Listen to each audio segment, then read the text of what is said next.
और अंदर का जो बलगम है उसको ये थ्रो स्टूल और थ्रो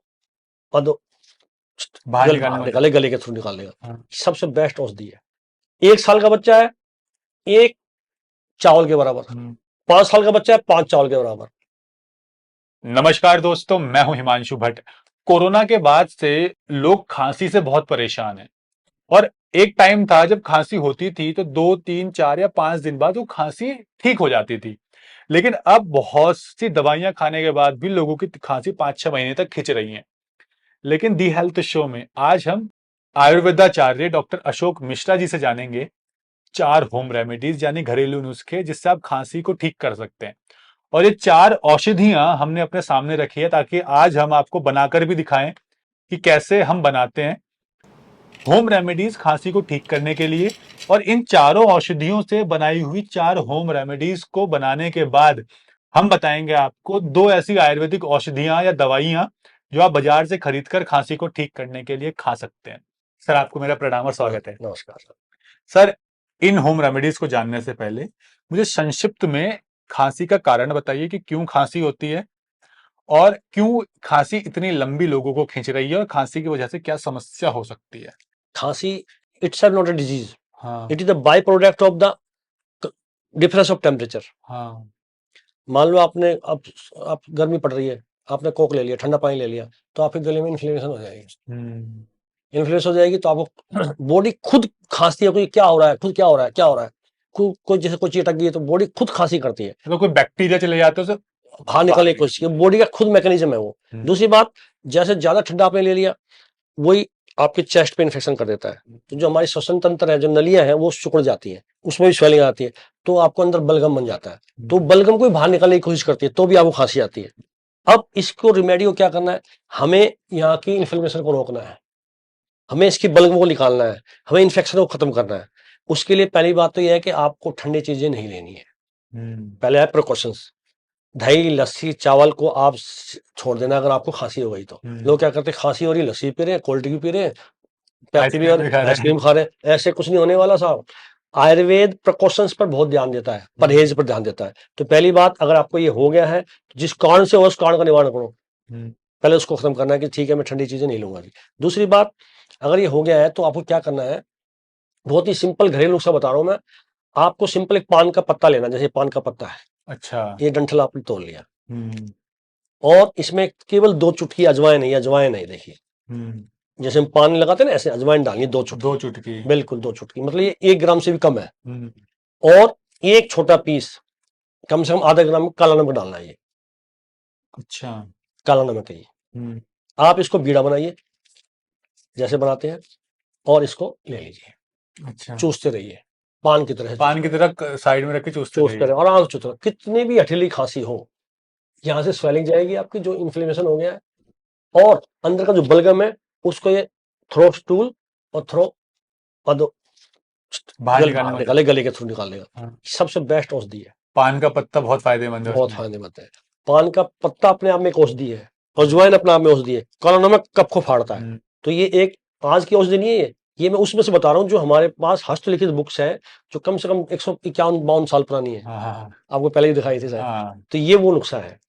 तो एक तो ये पान का बीड़ा हो गया जो आप लीजिए, स्वादिष्ट भी है और अच्छा भी है। 2 से 3 आप एक दिन में ले सकते हैं। और एक और बात बताऊंगा कि ये जो पान का पत्ता है ना, ये पेट की बीमारियों में बहुत फायदेमंद है। ये डायबिटीज में फायदेमंद है, इसमें एंटी एजिंग प्रॉपर्टीज होती है। ये पैनक्रिया का टॉनिक है, ये बता रहा हूँ आप। और दूसरी बात, मुंह से जुड़ी यानी ओरल हेल्थ के लिए पान वरदान है, तो बहुत फायदेमंद होता है, ताकत भी देता है, चेस्ट के इन्फेक्शन को दूर करता है। तो इस प्रकार से खांसी के लिए बहुत ही अच्छी चीज है। डाइजेशन को इंप्रूव करने में पान बहुत फायदेमंद है। देखिए, और जब सलाइवे के साथ आप लेते हैं ना, क्या लेना, चूसना है इसको, सलाइवे के साथ लेते हैं तो इसकी डबल ट्रिपल फायदा हो जाता है, क्योंकि सलाइवा भी मेडिसिन है हमारी। एक तो ये मेडिसिन होगी आपके नंबर 1, पान, ठीक है। दूसरा क्या करना है, आप घर में अनार लेते हैं, पोमीग्रेनेट वगैरह लेते हैं, तो छिलकों को फेंका ना करें आप, अनार के छिलके इकट्ठे कर लो, छत पे सुखा दो, पड़े रहने दो, कोई बात नहीं है, छाया में सुखा दो। और ये अनार के छिलके हैं, देखिए ये अनार के छिलके हैं, देखिए हम तो फेंकते नहीं है, खुद सुखा देते हैं, हमारे घर के ही हैं सारे, देखिए। अच्छा, अनार खाया, छिलके सुखा दिए, उससे डबल फायदा होता है। तो ये छिलके परम औषधि है, इसको फेंकना नहीं है। आपको क्या करना है, ये अनार का छिलका लिया, 5 से 8 ग्राम तक का अनार का छिलका ले लिया, छोटे वाला, ये इसको तोड़ दिया, आपको इसका डंठल होता है उसको हटा देना है, ये लिया, इसको ये लिया, ऐसे ले लिया। हाँ। और इसमें भी कम से कम आधा ग्राम काला नमक, हम्म। आधा ग्राम काला नमक लिया, मुंह में डाल दिया और चूसते रहे। चूसते रहो। थूकने की जरूरत भी नहीं है, अंदर ले जाओ एंड में। हम्म। दिन में 1 से 3 बार तक कर सकते हैं।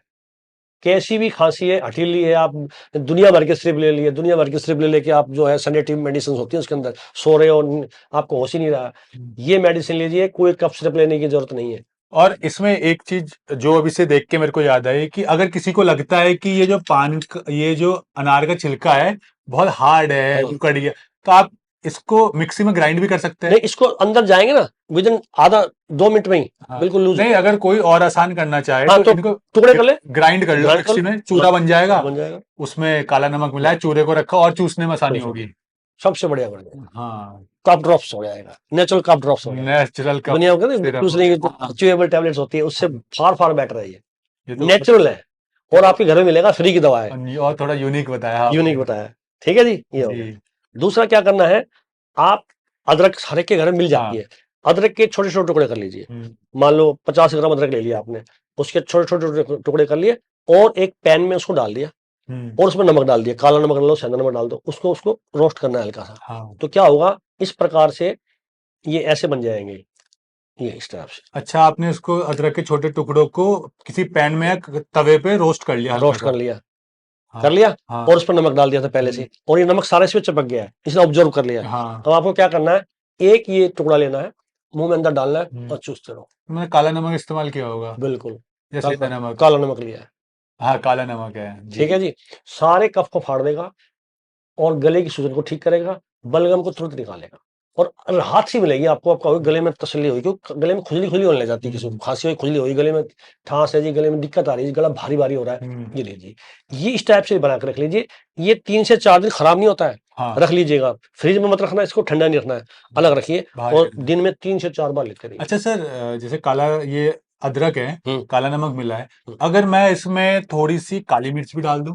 काली मिर्च डाल सकते हो, लेकिन काली मिर्च जैसे चूसने में थोड़ा ज्यादा तीखी लगेगी, तो थोड़ा सा वो लेने में उनको अच्छा जिन लोगों को काली मिर्च से कोई दिक्कत नहीं है वो ले सकते हैं, लेकिन काली मिर्च को शहद में डाल के लें, शहद ताकि में। वो फिर मुंह में नहीं, हमने चूसनी क्यों है, चूसनी हमें तो है, नीचे उतारनी नीचे और उतारनी लेते हैं, हम रखेंगे नहीं, तो ये सबसे बेस्ट है ये।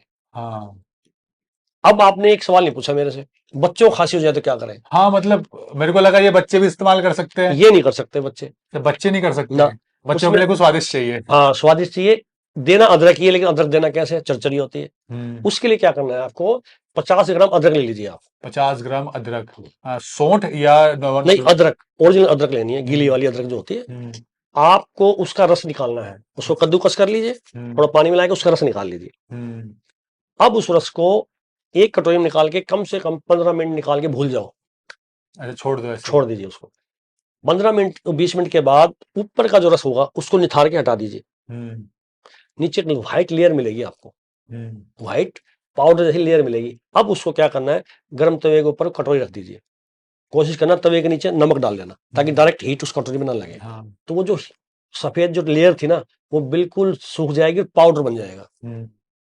वो एक्सट्रैक्ट है जिंजर का, वो फायदेमंद है, वो फायदेमंद है। अब वो बच्चों को कितना देना है, केवल चावल के बराबर, चावल के दाने के बराबर लिया, शहद में डाल दिया, कोई चचराहट नहीं है, और असर उतना ही है, असर उतना ही है। अब कैसे देना है, 1 साल का बच्चा है 1 चावल के बराबर, 5 साल का बच्चा है 5 चावल के बराबर, उम्र के हिसाब से, उम्र के हिसाब से। कोई साइड इफेक्ट नहीं है, और जबरदस्त दवा है, किसी प्रकार का कोई एंटीबायोटिक देने की जरूरत नहीं है, ज्यादा हैवी कफ सिरप देने की जरूरत नहीं है। ये सारी एंटीबायोटिक कफ सिरप लीवर पर इफेक्ट डालते हैं छोटे बच्चों को हम क्यों दवाई दें, जब घर में रेमेडीज है। तो मतलब यार, ये मेरे को भी सुन के थोड़ा अच्छा लगा कि ऐसे भी अनोखे अनोखे जो हमारी होम रेमेडीज है खांसी में फायदेमंद है, और ये मुझे नहीं लगता आसानी से आपको कहीं वीडियो में मिलेगा। और खांसी को आसानी समझना है, अगर ये खांसी बिगड़ गई, आपने ठंडी चीज ली, बर्फ की चीज ली, फ्रिज का पानी लिया, तो ये दमे का रूप ले लेगी, नजले का ले लेगी, क्योंकि मेरे पास नजले के बहुत पेशेंट आते हैं, और इसी टाइप के हम नुस्खे देते हैं, कुछ और मेडिसिन मिला देते हैं। तो जैसे सिरोसाइटिस हो गया, जो क्या करें जी, छींक आ रही है, पानी बह रहा है, कान भी मेरे जो है आवाजें आ रही हैं, और मैं तो मुंह से सांस लेनी पड़ रही है, नाक से सांस नहीं ले पा रही है, उनको भी हम दवा देते हैं, वो भी ठीक हो रहे हैं। लेकिन खांसी को आप बिल्कुल भी आप हल्के में ना लें, तुरंत इलाज करें। और एक बार ये कभी कभी ये भी होता है ज्यादा और जोर से खांसने की वजह से पाइल्स तक हो जाता है। बिल्कुल दिक्कत, लोगों का यूरिन निकल जाता है। हाँ, तो ये चीज को इतनी हद तक बढ़ने ही ना दिया जाए, गला छिल जाता गला है। छिल जाता है। आप ये लीजिए, सिंपल मेडिसिन है, कभी कुछ नहीं होने वाला। और सर आप मुझे दो आयुर्वेद की दवाइयां भी बताइए जो एक इंसान, चलिए ये तो होम रेमेडीज हो गई, अब ऐसी, क्योंकि देखिए आयुर्वेद की जो दवाइयां बनती है वो भी सब ऐसे ही जड़ी बूटियों को मिलाकर बनती वो है। कई मल्टी हाँ, कॉम्बिनेशन हो जाता है। तो आप मेरे को कोई ऐसी दो बताइए जो आदमी जाए बाजार से खरीदे इस्तेमाल करें। जैसे लोग जाते हैं कप सिरप खरीदते हैं पी जाते हैं, ऐसी आयुर्वेद की दवाई बताइए। आयुर्वेद में देखो, एक बहुत ही टाइम टेस्टेड है, बहुत क्लासिकल मेडिसिन है, शीतोपलादी चूर्ण। शीतोपलादी चूर्ण, हाँ। बस, ठीक है ना। ये बच्चे भी ले सकते हैं, बड़े भी ले सकते हैं, क्योंकि इसमें मिश्री मिली होती है। लेकिन ये डायबिटीज लोगों के लिए नहीं है, हाँ, क्योंकि इसमें मिश्री का कंटेंट मिश्री ज्यादा है। है। जिनको डायबिटीज नहीं है वो शीतोपलादी चूर्ण शहद में मिला के ले सकते हैं। कितना कितना कप कप? 100 ग्राम शहद लीजिए, 100 ग्राम शीतोपलादी चूर्ण लीजिए, दोनों को मिलाइए, च्यवनप्राश की तरह से बन जाएगा वो। आधा आधा चम्मच दिन में 3 बार लेना है। आधा चम्मच। और ये भी कर सकते हैं कि भाई जब आधा चम्मच चाहिए तो उतना ही उस टाइम पे बनाया, उतना ही उस टाइम में खा लिया शहद मिला के। हाँ, ऐसे भी कर सकते हैं। हाँ, दूसरी मेडिसिन आती है त्रिकटु। त्रिकटु। त्रिकटु, काली मिर्च, सौंठ और पीपल, हम्म, इनके 3 ही घटक है। काली मिर्च, सौंठ और पीपल। आप चाहो तो घर ही बना सकते हो, नहीं तो मार्केट का बना बनाया जाता है।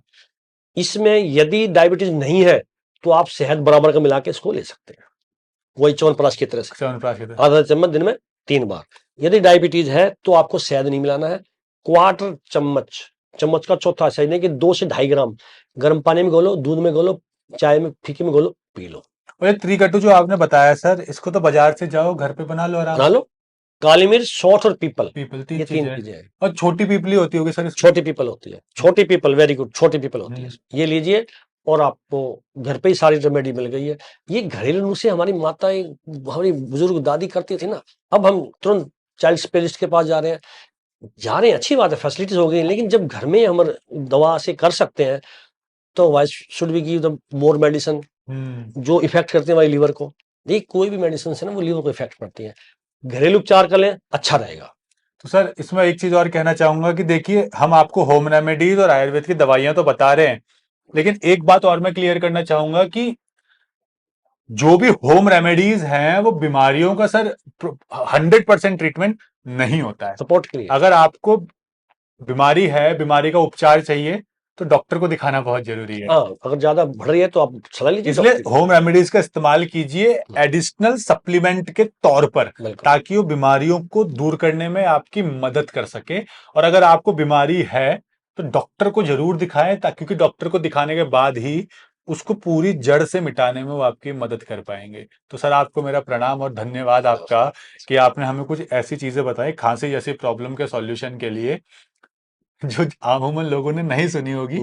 तो उम्मीद करता हूँ लोग लाभान्वित हुए होंगे और अवेयर भी हुए होंगे, और खांसी को आज इस वीडियो को देखने के बाद उनकी दूर भी होगी। तो सर आपका बिल्कुल। धन्यवाद। नमस्कार सर, बिल्कुल।